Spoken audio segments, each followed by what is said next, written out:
మీరందరూ గత 40 అవర్స్‌గా 2 డేస్‌గా ఒకటే ఇష్యూని మీ ఫోన్‌లో, మీ టీవీలో చూస్తున్నారు. అదేనండి చిన్న పాప హైదరాబాద్‌లో జరిగిన ఇన్సిడెంట్. 4 ఇయర్స్ పాపని ఒక 32 ఇయర్స్ వ్యక్తి చేసిన ఘాతుకం. మీరందరూ చూస్తూనే ఉన్నారు. నిజంగా ఆ పాప చాలా ప్రాణాపాయ స్థితిలో కొట్టుమిట్టాడుతుందండి. అస్సలు ఆ అమ్మాయి సిచ్యువేషన్ బాలేదు. డాక్టర్స్ కూడా ఏమి చెప్పలేని పరిస్థితి అంట. నిజంగా ఇది విన్నప్పుడు నాకు నిజంగా చాలా భయమేసిందండి. అరే! ఒక ఆడపిల్ల తల్లిగా అసలు ఎలా పెంచాలి మన పిల్లల్ని ఇక్కడ? మన చుట్టూ ఎవ్వరిని నమ్మడానికి లేదు. అసలు ఎలా వాళ్ళని ముందుకు తీసుకెళ్ళాలి, వాళ్ళని పెద్దవాళ్ళని చేయాలని నాకు భయమేసిందండి. ఒకటా రెండా అండి ఎన్నో ఇన్సిడెంట్స్ జరుగుతున్నాయి. 2016 నుంచి జరిగిన ఇన్సిడెంట్స్ అండి ఇవి. 16 నుంచి కొన్ని కేవలం చిన్న పిల్లల మీద జరిగిన ఇన్సిడెంట్స్, వాటిల్లో కూడా చాలా కొన్ని నాకు తెలిసినవి. ఇవే ఇన్నుంటే ఒక 10 దాకా. మిగిలిన వాటి పరిస్థితి ఏంటంటే కొన్ని అయితే పేరెంట్స్ వరకు కూడా వెళ్ళవు, కొన్ని బయటికి కూడా రావు. పేరెంట్స్ ఏంటంటే భయపడతారు కొంతమంది, మన కమ్యూనిటీలో తక్కువైపోతామేమో, మన పిల్లలకి రేపు పెద్ద అయిన తర్వాత వాళ్ళని స్కూల్స్కి వెళ్ళినప్పుడు చిన్న చూపు చూస్తారేమో అని భయపడి బయటికి రావండి. కొన్ని ఏంటంటే పిల్లలకి అంత అవగాహన లేక పేరెంట్స్ వరకు తీసుకెళ్లరు. కొంతమంది భయపడతారు పేరెంట్స్కి చెప్తే తిడతారేమోనని, అందుకని కొన్ని బయటికి రావండి. చాలా ఇన్సిడెంట్స్ జరుగుతున్నాయండి మన చుట్టూ ఉన్న సమాజంలో. ఎన్నో మన పక్కనే ఉంటున్నాయి ఇలాంటివన్నీ. కానీ మనం అయితే గుర్తించాలండి, మన పిల్లల్ని మనమే కాపాడుకోవాలి. ఇన్ని ఇన్సిడెంట్స్ నేను అసలు గుర్తు కూడా పెట్టుకోలేనండి, అన్ని జరిగాయి. 2017లో అండి. ఈ ఇన్సిడెంట్స్ 2016 నుంచి జరిగినవి.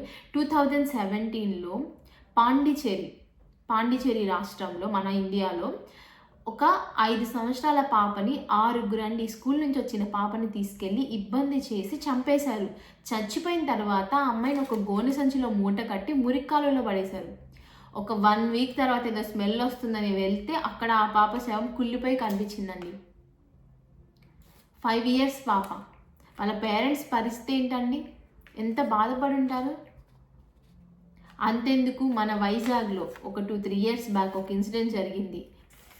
చిన్న పాపని 10 మంది తీసుకెళ్ళి ఒక వారం రోజులు చిత్రహింసలు పెట్టి చంపేసిన తర్వాత తెలిసింది పోలీసులకి. వాళ్ళల్లో మళ్ళీ ఒక 16 ఏళ్ళ అబ్బాయి కూడా ఉన్నాడు. 16 ఏళ్ళు అంటే ఆ అబ్బాయి వయసు ఏంది, ఆ అబ్బాయి చేసే పనులేంటి? అసలు ఆ అబ్బాయికి వాళ్ళ అమ్మోళ్ళు చిన్నప్పటి నుంచి ఏం చెప్పి పెంచారో నాకు అర్థం కావట్లేదు. ఖచ్చితంగా ఇదైతే పెంపక లోపమేనండి. చిన్న పిల్లలకి చెప్తూ పెంచాలి. అందరూ మీ అక్కతో సమానం, మీ అన్నతో సమానం, మీ చెల్లితో సమానం అని ఇలాంటివి చెప్తూ పెంచాలి. ఇంకొక విషయం అండి, కర్నూలులో అయితే అసలు ఇదైతే నిజంగా ఘోరం. చర్చ్లో ఫాదర్ని ఒక దేవుడితో సమానంగా చూస్తారండి చర్చ్కి వెళ్ళే వాళ్ళు. అలాంటి ఒక వ్యక్తి కర్నూలులో తన చర్చ్కి వచ్చే చిన్న పాపని ఇలా చేసి ఆ పాపని చంపేశాడు. దాదాపు అందరు పిల్లలు చనిపోతున్నారండి, ఎవరో ఒకళ్ళు ఇద్దరే బతుకుతున్నారు. ఎంత ఘోరమో చూడండి అసలు. మరి ఇంకొక చండాల నీచమైన సంఘటన ఉందండి, అది అసలు చెప్పడానికి కూడా నాకే సిగ్గుగా ఉంది. మాచర్లలో జరిగింది. పెదనాన్న ఒక చిన్న పాపని, తన తమ్ముడు కూతుర్ని ఇబ్బంది చేసి చంపేశాడు. తర్వాత అతను పోలీసులు అరెస్ట్ చేశారు, అది వేరే విషయం. కానీ ఆ పాప తల్లిదండ్రులకి ఎంత దుఃఖం ఉండిద్ది. అరే మా బ్రదరే ఇలా చేశాడని. అసలు అతనికి అసలు కుటుంబ విలువలు ఏమన్నా తెలుసా? ఆ పాప ఒక కూతురుతో సమానం అతనికి, అయినా కానీ అలా చేశాడు. గుంటూరులో ఒక 2017-18 ఆ టైంలో ఒక ఇన్సిడెంట్ జరిగిందండి. ఎక్కడి నుంచో నార్త్ ఇండియా నుంచి ఒక ఫ్యామిలీ వచ్చారు. దేనికి, కొంచెం వాళ్ళకి తినడానికి కూడా తిండికి లేని వాళ్ళండి. పనులు చేసుకుందామని వస్తే ఆ ఇంట్లో ఎవరు లేని సమయంలో వాళ్ళ చిన్న పాప అండి, 7 ఇయర్స్ పాపని తీసుకొని వెళ్ళిపోయి, ఇంటి దగ్గర ఉండే వ్యక్తి తీసుకెళ్ళిపోయి ఇబ్బంది చేసి అమ్మాయిని చంపి కబ్బోర్డ్లో పెట్టి తాళం వేశాడండి. 2 ఇయర్స్ తర్వాత పోలీసులు వెళ్ళి చూస్తే అమ్మాయి కబ్బోర్డ్లో చనిపోయి ఉంది. 2 డేస్ తర్వాత వెళ్ళి చూస్తే కబ్బోర్డ్లో ఉండింది.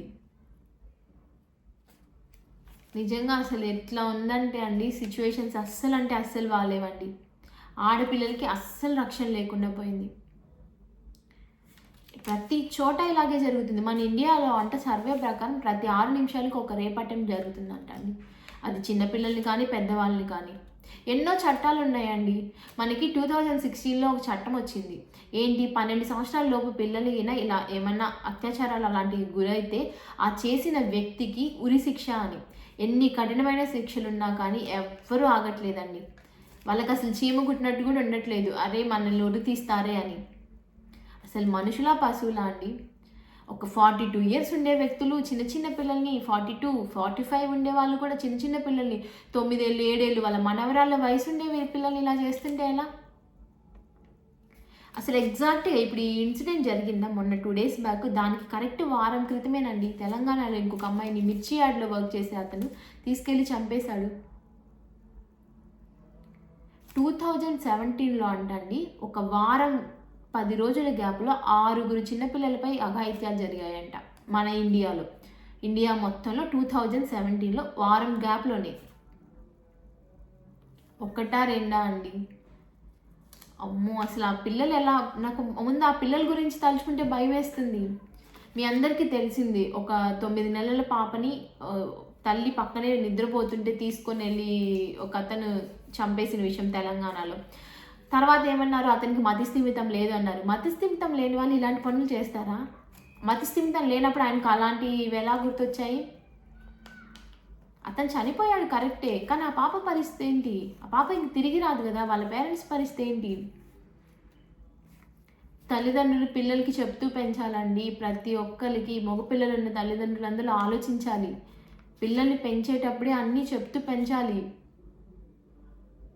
చాలా ఘోరాలు జరుగుతున్నాయి. ఆడపిల్లలకి అసలు రక్షణే లేదండి. ఆడపిల్లలకి రక్షణ అనేదే లేదు. ఒక చర్చి ఫాదర్ని నమ్ముతామా? మన ఇంట్లో ఉండే పెదనాన్నల్ని బాబాయిని నమ్ముతామా? ఇంకొక ఇన్స్పైరింగ్ విషయం చెప్పాలండి మీకు. ముంబైలో ఒక ఆవిడ తన 17 నెలల పాపని తన బ్రదరు అంటే అన్నయ్యో తమ్ముడో ఇబ్బంది పెడుతుంటే గమనించిందంట. గమనించి 2 టైమ్స్ వార్నింగ్ ఇచ్చిందంట ఇలా చేయొద్దు అని. అతను వినలేదని డైరెక్ట్గా పోలీస్ స్టేషన్కి వెళ్ళి అతన్ని అరెస్ట్ చేయించింది కంప్లైంట్ ఇచ్చి.